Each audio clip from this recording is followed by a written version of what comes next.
Hotel rooms don't feel the same without you laying next to me. I miss the 3 a.m. nights where we lose track of time just to realize that we're checking out at 10 a.m. Polaroids, disposables. We dress up in the hotel rooms, taking photos that we'd never show anyone else. Just for tonight, this is our fairy tale. But there's a dark side to these photos. Okay, Sam, thanks for coming. What's up? How's your weekend? Hey, it's been good. Yeah, it's better now. When did the curiosity start? When I was 5, I think, I got handed a guitar. I think I got bought a guitar for my birthday or my Christmas. There's a little Ashton, like a little acoustic nylon string, just a 3/4, quite small. And I think it was the curiosity of not knowing what to do with it. Like my hands were just, they felt so stranger to the neck, and it's quite a special feeling really, because I can never experience that again. So you were like into surfing? Yeah, I mean my whole life has been music and surfing, ocean, because I guess Western Australia is so beautiful. We've got such a nice coastline. Yeah. So we make the most of it. I did surf lifesaving when I was a kid. I did a lot of surfing. My dad's a surfer. My dad plays guitar. So I think I adopted those from him. And the love of music, when did that start? Yeah, definitely. When did you find it? Because when I was 5, obviously I found the music in terms of a guitar, but it wasn't, I think there's a difference when you get handed it and when you find it yourself, you know? Because you can get sent to musical lessons when you're a kid, but you might not love it. I think when you find it yourself is when it's really, wow. I guess I grew up in a household with lots of good music playing, you know? I think once I started finding music that I liked was when I really just took it seriously. So. Do you think when you were younger you had more creative freedom, or do you think you had more creative freedom with the world going on? There's a bit more stress, a bit more having to learn and having to do? A year and a half ago I had the most creative freedom I've ever had, because I really, although I understand the benefits of it, I also really just despise social media. I know it's so beneficial and it has really helped me. It's changed my life, really. But you're so good at it. I know, but then I understand like how toxic it can be, you know? Comparison, seeing thousands of problems going on in the world that you can't change. Yeah. I'm so caught up in the ball rolling at the moment, keeping it relevant, that affects your creativity. What about connecting the dots to your new songs that you've written, Hotel Rooms? Yeah. Can you talk a little bit about the meaning behind those, and Right. did you feel like you had a lot of creative freedom with that? And That's great, because Memory, it's like these songs, they're forming an EP. So Memory was obviously the first song that I released that I thought would form this EP. That was 2 years ago though. It's taking so long to get this stuff out. So they all connect. Memory was my feelings towards separating from an identity that you have attached to a person or a place. what are you? Are you like a do you write love songs or? Yeah, so the theme of lately it's just been a lot of love.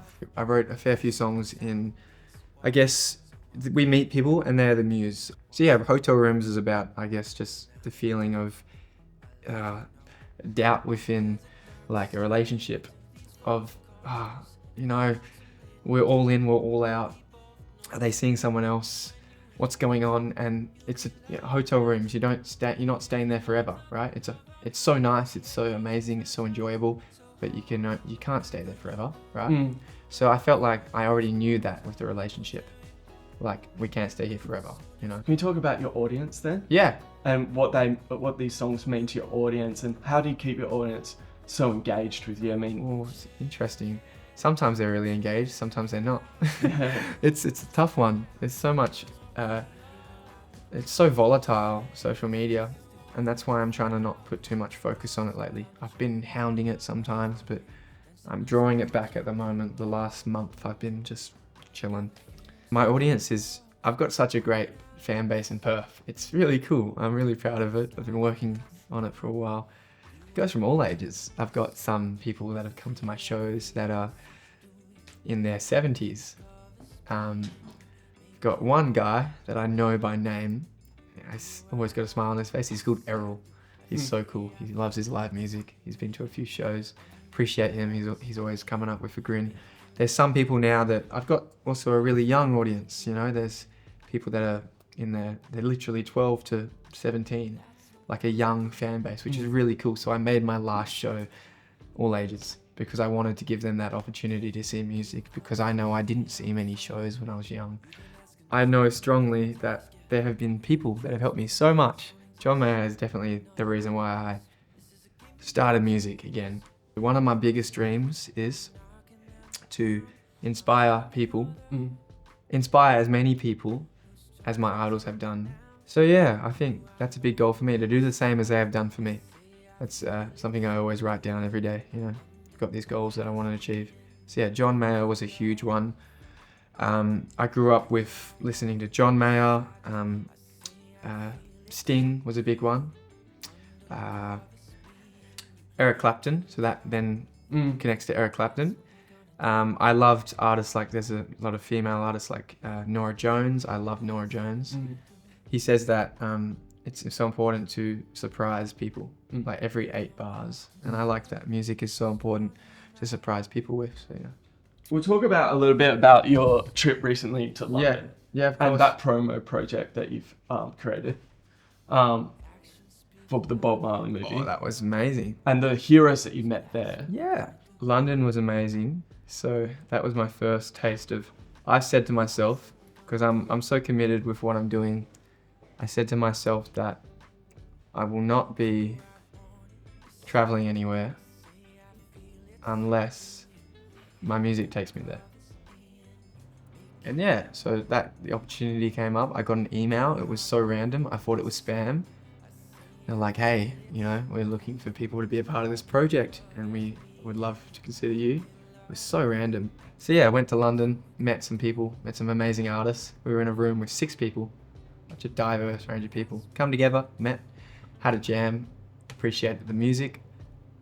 Yeah, made some new friends. It was awesome.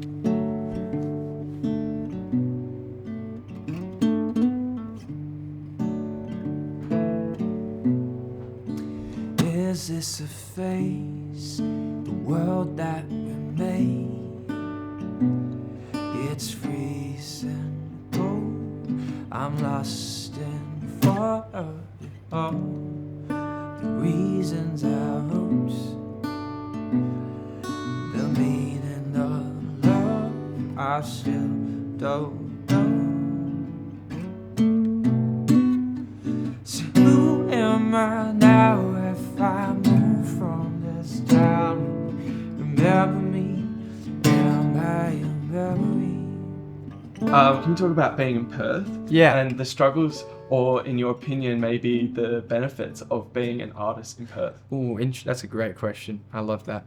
The thing with here is we live in the most, honest to God, we live in the most comfortable, secure, beautiful, diverse, and safest place in the world. Honest to God, it's such an amazing place. We've got such diversity with the coastline. There's forests. We've got inland. We've got deserts. It's amazing. The people here are kind. It's safe. We're so far from drama, from conflict, anything in the world that's a problem. But that is also a problem, Right. because we're so safe here. There is a ceiling, and there is a limit to growth. I think everyone knows it. In Australia, there's like a tall poppy syndrome. Yeah. And I find it very prominent in Perth, Yeah. just from recent experiences. Because we are so safe, if anything rises above, like, I guess, like a ceiling of like what is a normal to, I guess, like a Society. what is normal to society, especially here, there is a bit of like a oot. Is there pressure then to create it all within? Do you want to move somewhere else? Is there an ideal location in the rest of the world? Are you moving somewhere? I am moving soon. Yeah. Yeah. I'm saving up currently to move to the USA. I Yeah. want to test that out. Because the thing with Perth is that You see it. Some of the biggest acts don't even come here. Yeah. It's so isolating. The music scene here is amazing. We definitely got a great diversity of venues, artists, bands. John Butler. Yeah, John Butler's Do you have a from here. story about him? Yeah, I do. I was spending a bit of time with a friend of mine in Margaret River that I'd looked up to for so long. He's one of the best surfers in the world, Kelly Slater. He'd been a huge idol of mine since I was a kid. Like, because surfing was such a big thing in my life. Attracting people to what I was doing, like him, it felt really cool because, you know, you've obviously got to be doing something right to have. And we'd seen each other around in Margs whenever the events were on. He came to one of my shows, just at a cafe down in the Sea Garden, which was super cool to know that I must be doing something right. If one of my biggest idols in the surfing world was, you know, sharing time Did you together. get nervous before meeting people like this? No, maybe initially a little bit, but I think that you just realize that these people are all just humans, you know, and they were once in a position that you were. So that's the most important thing. They understand that. I was doing my show, and then I see John Butler walk in. Yeah. And I said to myself, oh, there's someone that has walked in that actually knows something about music. So if I make a mistake, he's going to know. He's going to hear it. Because I know I do too. Yeah. Especially him. I was like, oh my gosh. So I got super nervous because I didn't really know John that well. I'd met him a few times briefly. And then maybe like 15 minutes later, Kelly walked in. And then that calmed me because I was like, all right, these people are here to watch me. Yeah, I've got to be doing something right, you know? Yeah. So just be confident of what you're doing and just be you and, you know, just do your music and enjoy it. You've had a wonderful journey developing since you were little, and you found music, you did surfing, you've had all these wonderful experiences. You look for so many different reminders. So I usually like to say yes to most things. If I feel like I can make it align with who I am authentically, I just like to say yes to as much as I can. You know, play this gig, sure. Do this, post this video, do that. Yeah, just get me there. I'm not too worried. I know artistic image is very important, but I'm independent. I don't have anyone working beside me as a team-wise. I don't have a label. I don't have a manager. I don't have anyone. Is there more strength in that?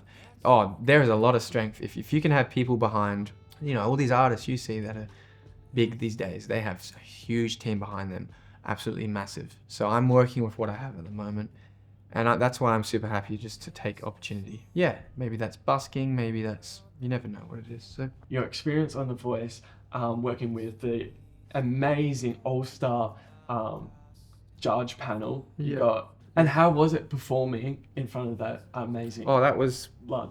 Were you nervous? You had your shoes off. Oh my god, yeah, I don't know why I had no shoes off. I can't remember specifically. I think I was trying to go for that Ziggy Albert's artistic vibe, but and it was also a mix of, they wanted that too. It was super funny. They're like, oh, we reckon, I mentioned that sometimes I busk at markets without my shoes on because it was just hot summertime. I literally was sweating. And they were like, oh, would you perform without shoes off? I was like, maybe. And they're like, oh, we reckon it'd be great. I was like, sure. You know, the minute and a half of the performance, I was so in the zone. I didn't even notice the chairs turn around. I was so focused on it. And then when I saw Keith turn around, I think I lost it in a way. In the video, I smiled so much because I saw that. Yeah, and then I lost feeling of my hands from my fingers to about here. It was a total out of body experience, pure dopamine rush. This is why I don't drink or do drugs or anything like that. Right. I've never care about anything that doesn't interest me in the music industry. I do not care about it because music, that is my adrenaline, that's my dopamine.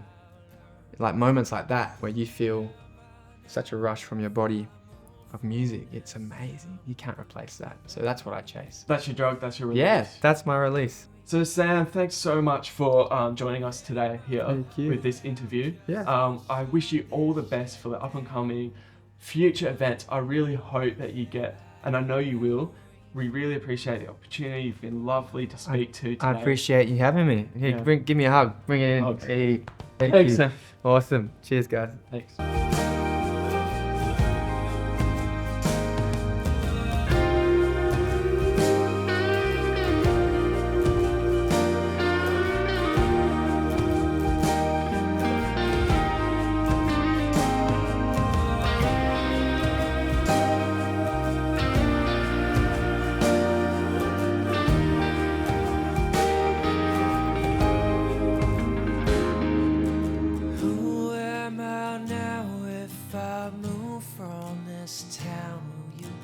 Remember